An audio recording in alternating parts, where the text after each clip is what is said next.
नमस्कार दोस्तों, स्वागत है आपके YouTube चैनल सरकारी एमसीक्यू में। मैं प्रतीक चौधरी आपके YouTube चैनल पर आपका हार्दिक स्वागत करता हूं।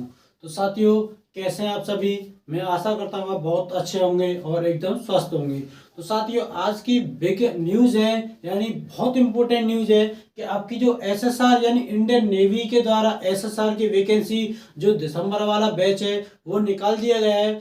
और सबसे खास बात क्या है कि इस बार जो आपकी फीमेल की भी कैटेगरी जो फीमेल वर्ग से होती हैं उनकी भी वैकेंसी पहली बार देखने को आपको मिल रही है। तो साथियों, और उसके बाद एक और आपके लिए खास बात है कि हर पहले क्या होता था, हर एक स्टूडेंट का एडमिट कार्ड नहीं आता था, लेकिन इस बार सभी स्टूडेंट फॉर्म अप्लाई करना और सभी का एडमिट कार्ड लौट के आएगा। तो साथियों, ये बहुत अपॉर्चुनिटी है, तो इसे हाथ से गंवाना नहीं चाहिए। जानकारी यानी ए टू जेड जानकारी जितनी भी होती है, ए टू जेड जानकारी हम प्राप्त करेंगे। तो साथियों, अगर आप हमारे चैनल पर पहली बार विजिट कर रहे हैं तो चैनल को subscribe and like and share करना ना भूलें, क्योंकि आने वाले दिनों में गवर्नमेंट द्वारा जितनी भी आपको वैकेंसी निकाली जाएंगी, मैं उनकी आपको ए टू जेड जानकारी आप तक पहुंचाने की कोशिश करूंगा। ठीक है, तो चलिए साथियों, जो एसएसआर नेवी है उसमें कौन कौन से रिक्वायरमेंट होती है, क्या फॉर्म अप्लाई कर सकते हैं, फॉर्म अप्लाई के बाद आप कैसे सिलेक्शन ले सकते हैं, सिलेक्शन प्रोसेस भी क्या होगा, मैं इस वीडियो के माध्यम से आप तक जानकारी पहुंचाऊंगा। ठीक है, तो चलिए साथियों, वीडियो को शुरू करते हैं।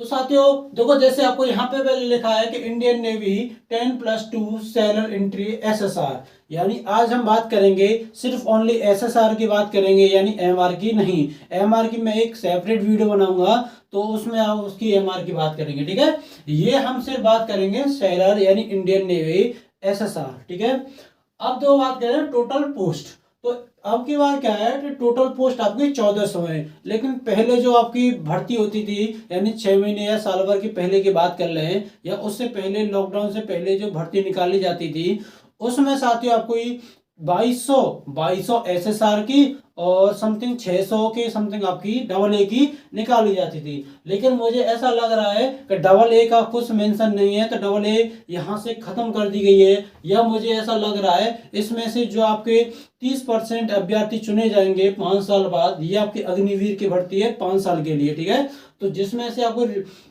जो भर्ती होगी तब तक उसके बाद आपको 30% में शायद वहां से उसका विकल्प होगा। ठीक है, लेकिन अभी जो जब से अग्निवीर हुए उसमें एसएसआर की कोई भर्ती नहीं निकाली जा रही है। ठीक है, एसएसआर की हो रही है लेकिन डबल ए की नहीं हो रही।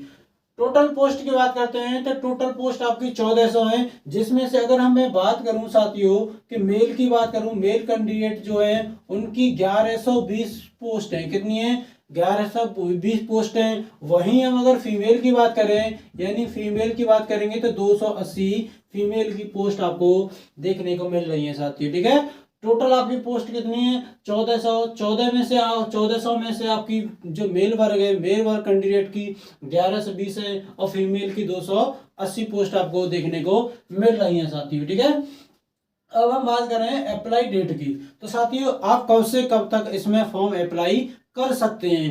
तो आप कब से फॉर्म अप्लाई कर सकते हैं? 8 दिसंबर से और 17 दिसंबर के बीच तक आप फॉर्म अप्लाई कर सकते हैं, यानी आपके पास 9 दिन मिलेंगे फॉर्म अप्लाई करने को।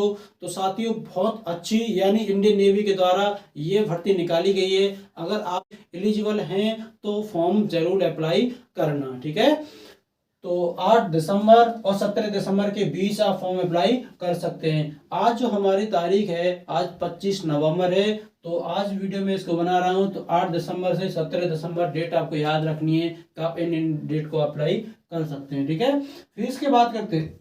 तो साथियों, फीस की बात करते हैं। इससे पहले जो बैच आए थे, लगभग 2 बैच आ चुके हैं। तो उसमें क्या हुआ था कि साथियों, आपकी जो फीस थी यहाँ पे 0 यानी कोई चार्ज नहीं लिया जाता। तो स्टूडेंट क्या होता है कि जो हाई स्टूडेंट जिनकी हाई कट ऑफ यानी हाई परसेंट होती थी उनके एडमिट कार्ड लौट के आते थे। लेकिन इस बार क्या है, सिर्फ आपको पास होना चाहिए, लेकिन आपको इंग्लिश में 60% आपके नंबर होने चाहिए। ठीक है, 60% इंग्लिश में आपके कंपलसरी हैं, होनी ही चाहिए। ठीक है, अब बात करते हैं साथियों फीस की, 550 रुपये। लेकिन उसमें क्या है, इसमें एक गवर्नमेंट के द्वारा 18% जीएसटी अलग से लगाया जा रहा है। या मैं 500, अगर मैं 18% छोड़ू यानी 20% लगा दूं सीधा, यानी 500 का 20% कितना होगा, यानी 100 रुपये होने वाले हैं। यानी लगभग लगभग आपकी जो 550 रुपये में 18% जीएसटी लगेगी, तो वो कितनी लगेगी, 100 रुपये के आसपास जीएसटी लगेगी।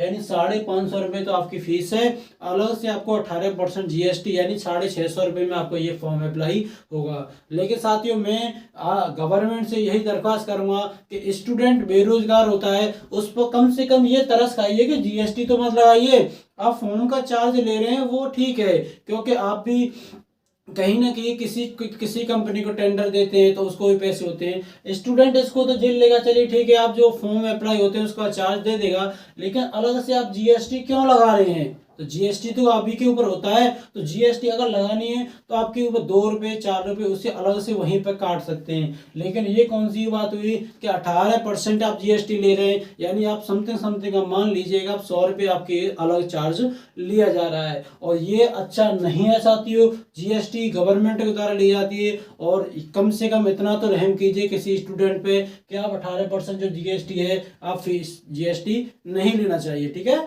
चलिए कोई बात नहीं, अगर जीएसटी ले रहे हैं तो फॉर्म अप्लाई करना होगा, आप फॉर्म का अप्लाई जरूर करें, ठीक है। अब बात करते हैं हम साथियों एज लिमिट की, कि अगर आप आपकी अभी एज इतनी है तो इतना आप फॉर्म अप्लाई कर सकते हैं, ठीक है। तो आज के बाद आपकी कोई डाउट नहीं होना चाहिए कि मेरी सर इतनी डेट है, अब मेरी डेट ऑफ बर्थ इतनी है कि मैं फॉर्म अप्लाई नहीं कर सकता, या कर सकता हूं या कर नहीं सकती, ठीक है।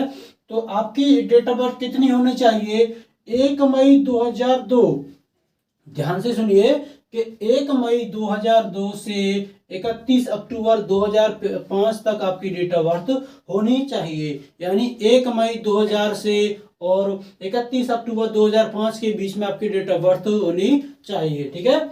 उसके बाद ये तो एज लिमिट की बात हुई। अब उसके बाद तो एज लिमिट की बात हुई, अब हम बात करते हैं सिलेक्शन प्रोसेस की। तो साथियों जैसे आप फॉर्म अप्लाई करते हैं, फॉर्म अप्लाई करने के बाद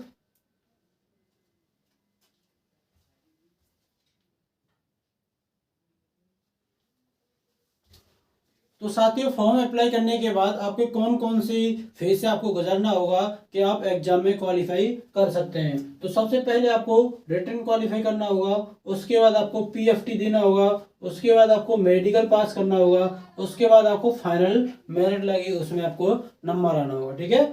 उसके बाद आपको देखो रिटन, तो आपको सिलेक्शन प्रोसेस है रिटन, तो रिटन के बारे में हम जान लेते हैं कि कौन कौन से रिटन में हम क्या क्या पढ़ेंगे। तो रिटन में सबसे पहले सीबीटी 1, तो सीबीटी देगा, उसके बाद सीबीटी सिलेबस की बात करेंगे। तो सीबीटी सिलेबस की जैसे हम बात करते हैं तो कितने क्वेश्चन देखने को मिलेंगे आपके, तो 100 क्वेश्चन आपको देखने को मिलेंगे, यानी 100 क्वेश्चन और 100 ही मार्क, तो एक क्वेश्चन 1 नंबर का होने वाला है आपको, ठीक है।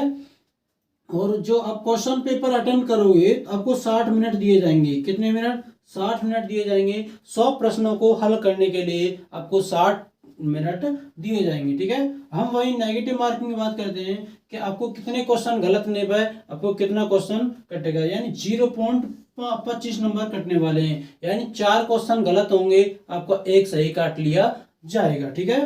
अगर हम वही पेपर मोड की बात करें तो पेपर मोड आपका किस तरीके से आने वाला है, आपका पेपर आएगा बाइलिंगुअल आएगा, हिंदी में भी आएगा और इंग्लिश में भी आएगा, ठीक है। दोनों ही प्रकार से आपका प्रश्न देखने को मिलेंगे।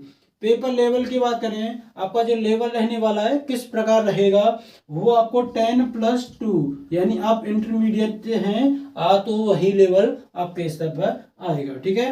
वो हम बात करेंगे, अब जैसे आप सिलेबस की बात करेंगे तो कौन कौन सी आपको सब्जेक्ट पढ़नी है ताकि आप इसमें सिलेक्शन ले सकते हैं। तो आपको सबसे पहले इंग्लिश पढ़नी होगी, उसके बाद मैथ पढ़ना होगा, उसके 30 नंबर साइंस पढ़नी है, और चौथे जनरल अवेयरनेस। तो चारों ही पोर्शन बराबर है, यानी यहाँ से भी आपको 25 प्रश्न देखने को मिलेंगे, यहाँ से भी आपको 25 प्रश्न देखने को मिलेंगे, यहाँ से भी आपको 25 देखने को मिलेंगे, यहाँ से भी आपको 25 प्रश्न देखने को मिलेंगे, यानी लमसम सभी पोर्शन बराबर है, ठीक है।